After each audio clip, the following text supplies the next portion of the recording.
A massive study that was released in February of this year has shown that exercise can make a huge difference for both depression and anxiety. So let's have a look at which type of exercise is best for each and the frequency and duration we should be aiming for to feel the benefits.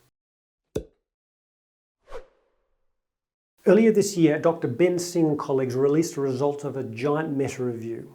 They put together the results of over 1,000 randomised controlled trials with over 128,000 participants to see what it tells us about exercise and mental health.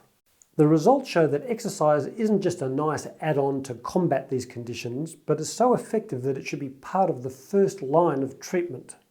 So here's what the study tells us. The results for depression and anxiety were similar. All types of exercises seemed to help, and any amount of exercise was of benefit. For depression, the best results were from strength-based interventions, like gym or calisthenics, at a moderate to high intensity. 4 to 5 days a week was better than less often or more often, so frequently but with some days off. Sessions of 30 to 60 minutes showed the best results, but keeping the exercise to under 150 minutes total for the week was best, interestingly enough. So 4 to 5 days of 30-minute gym sessions or calisthenics where you go pretty hard at it seems optimal. For anxiety, the best results were from stretching, yoga and other mind-based modalities like Pilates, where the movements are more calming and mindful, but still at a moderate to high intensity. Again, 4 to 5 days a week for under 150 minutes total seems the best.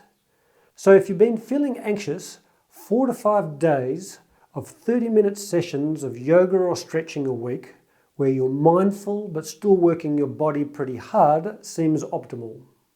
It's important to remember though that all forms of exercise are beneficial, so just doing what you like makes sense. Just try to get out there. If you're feeling a little bit depressed and you find it a bit hard to get going, just start with a little bit to kickstart you into action. Interestingly, the study showed that reductions in symptoms of depression and anxiety with exercise were comparable to, or even slightly greater than, the effects observed for psychotherapy and medication. Now, this doesn't mean that if you're on medication or doing counselling that you can just stop and do exercise instead. You'll always need to talk to your doctor about any changes in medication, and counselling or therapy can be life-changing. But this does mean that you can really influence your mental state by being active, which is really empowering. I watched an interview with Dr.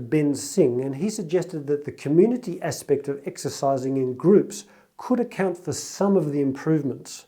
So if you like the idea of group classes or team sports, that could benefit some people. Anyway, I hope that gives you a little bit of insight on what you can do for your own mental well-being with some exercise. If you did like the video, please consider liking and subscribing because that always really helps. And let me know your thoughts in the comment section below. Okay? Cheers.